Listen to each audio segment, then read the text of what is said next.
Why does the newly revealed footage of Max Verstappen's Dutch Grand Prix accident show a completely standard broadcast angle when the title promised hidden evidence of a catastrophic failure? That is the exact question hanging over Zandvoort right now. Because what everyone expected to be a triumphant farewell for the home hero in his final scheduled race at the circuit instead became a single car crash into the turn 14 banking that triggered an immediate red flag and ended his weekend on lap 1. The video circulating online is indeed real, but it comes directly from Formula 1. Com's official feed, rather than any suppressed archive, capturing the precise moment Verstappen touched the white line on the inside of the Luyendyk corner while running in 7th place behind Hamilton's Ferrari. Yet even with this visual confirmation, a deeper tension remains unresolved regarding why a driver who had just secured a contract extension through 2030 and arrived with a bespoke helmet and suit for this specific occasion would make such a fundamental error on a track he knows better than anyone else in the paddock. Was this truly just a case of misjudging a drying surface, or does the lack of any mechanical telemetry data in the public domain suggest something more complicated about Red Bull's current competitiveness that we are not being told?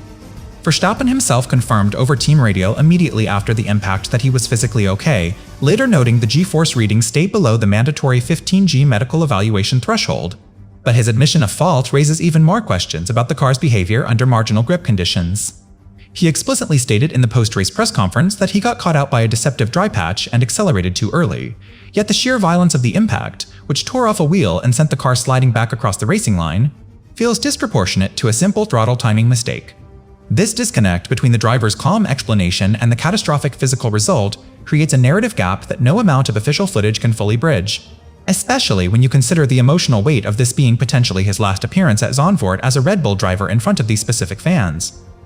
The stakes here extend far beyond a single retirement, because this zero-point finish has tangible consequences for a championship battle where Antonelli now leads by 59 points, and Verstappen has fallen out of the top 4 entirely. When you combine that mathematical damage with the complete absence of any FIA steward investigation or technical bulletin citing a car defect, the silence from the governing body becomes its own kind of story. We know what the cameras showed and we know what the driver said, but we still do not have a definitive answer on whether this was purely human error or a symptom of a deeper performance issue that has plagued the team throughout a weekend. Verstappen himself described as having disappointing pace. Until that distinction is made clear, every replay of that banked corner will carry the weight of uncertainty, leaving fans to wonder if the footage they are watching tells the whole truth or merely the version that was safe to release. Let's be absolutely clear about what that footage actually depicts, because the visual evidence directly contradicts any suggestion of external interference or mechanical catastrophe. The camera angle shows Verstappen's rear tire making contact with the painted white line demarcating the track limits on the inside of the banking, a surface that was still visibly damp despite the rest of the circuit drying out after pre-race showers. Physics took over instantly. No other car was involved. Liam Lawson and the sister Red Bull and Gabriel Bortoleto had to take evasive action to avoid the debris field, with Bortoleto spinning but managing to continue and eventually finish 13th, proving this was an isolated incident rather than a multi-car pileup caused by unsafe conditions. The wheel assembly separated completely upon impact with the safer barrier, a structural failure resulting from the lateral load of hitting the wall at speed, not a pre-existing suspension defect that would have triggered a mandatory FIA technical review. This distinction matters enormously for how we interpret the rest of the weekend.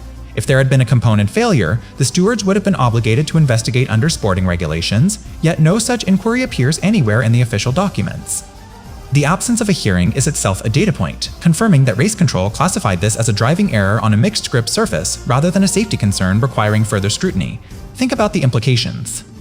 A mechanical failure would have given Red Bull grounds to argue for mitigating circumstances or even a grid penalty exemption for replacement parts, but the team accepted the retirement without protest. They knew exactly what happened. The telemetry matched the video. The driver's own admission matched both. There was nothing hidden because there was nothing to hide, only the uncomfortable reality of a world champion misreading a treacherous corner in front of his home crowd. The broadcast feed also captures the immediate aftermath with unflinching clarity, showing the car sliding back across the racing line and coming to rest against the outside wall while marshals rushed to deploy the red flag. This sequence played out live on television and was subsequently uploaded to the official Formula 1 YouTube channel within minutes, making the notion of suppressed or exclusive footage logically impossible. Every major outlet from motorsport, Com to Planet F1 used the exact same clips in their coverage, all sourced from the same public feed. So where does that leave us right now? We are left with the raw, unvarnished truth of a mistake made at the worst possible moment, captured in high definition for everyone to dissect frame by frame. The footage isn't hiding anything, it's exposing the brutal margin for error at Zandvoort's final corner, where carrying too much speed onto a wet patch doesn't just cost lap time but ends your race entirely. Verstappen's radio message in those chaotic seconds after impact reinforces what the video shows, with verified transcripts recording him acknowledging the end of his race and apologizing for the error before he had even climbed from the cockpit. He later confirmed the impact was frontal rather than sideways, noting specifically to Formula 1, that a more frontal impact with the barrier is actually a bit better than a sideways one, so from that sense everything was okay regarding his physical condition. But the damage to his championship hopes was already done. One torn wheel, one red flag, one 0-point scoreline. The footage revealed all of this in real time, and no amount of sensationalized framing can change the fundamental fact that what we're watching is simply the sport at its most unforgiving, where a single millimeter of track moisture separates glory from disaster. The emotional weight of this retirement stems directly from the unique timing surrounding his arrival at Zandvoort. Verstappen had prepared a special helmet and suit specifically for what multiple outlets described as his last scheduled Dutch Grand Prix. This farewell narrative collided painfully with the confirmation of his Red Bull contract extension through 2030 during the exact same week. He explicitly intended to give his home fans a strong result before potentially closing this chapter of his career. Instead, those bespoke items became symbols of a weekend that ended prematurely on lap 1. GP fans and Red Bull's own materials had framed the event around this sentimental milestone before the crash occurred.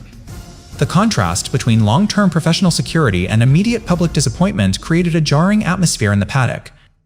He arrived expecting celebration, but left with nothing but apologies and debris. The custom gear sat unused after the red flag halted proceedings. Fans witnessed their hero walk back to the garage rather than stand on the podium. No mechanical failure or external factor could soften this specific blow to local morale. The error belonged entirely to him on a track that demands absolute perfection. Even with a contract securing his future through the end of the decade, this moment remains defined by unfulfilled promise. The NL Times and Planet F1 led their coverage with this heavy emotional framing rather than technical analysis. They understood that the story was about lost sentiment, not just lost points. This convergence of personal milestones and sporting failure amplified the pain beyond a normal retirement. Contract extensions usually signal stability and forward momentum for drivers and teams alike.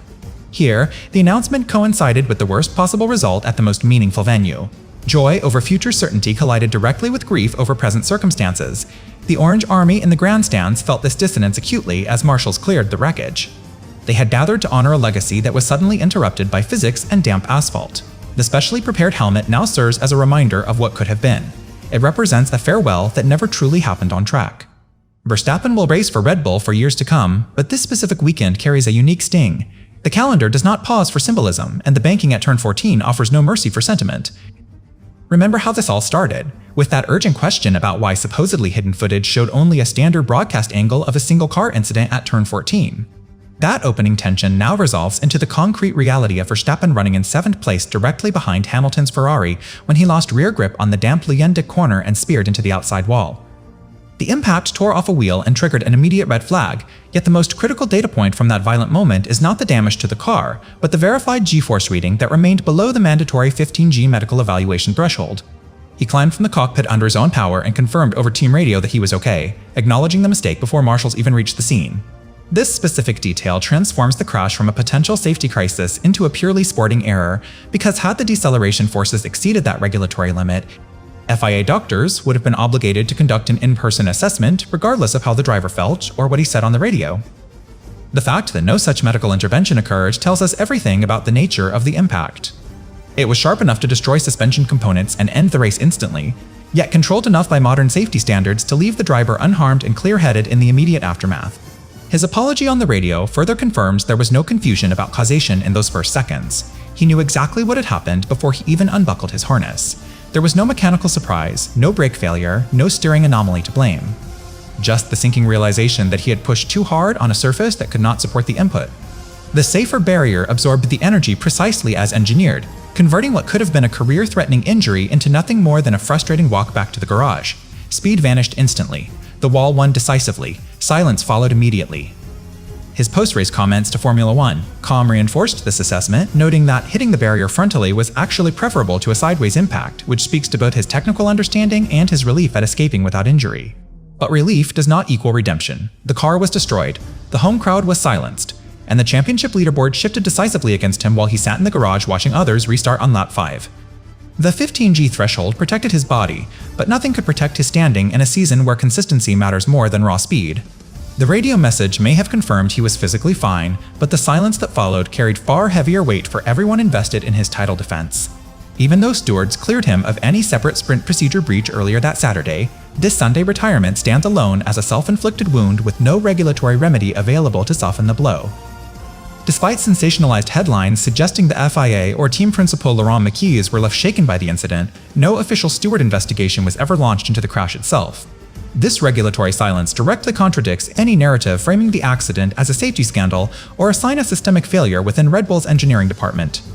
Specific searches for a direct statement from Mekies reacting to this particular retirement returned 0 results, leaving a void where dramatic team outrage should theoretically exist if there were genuine concerns about car integrity.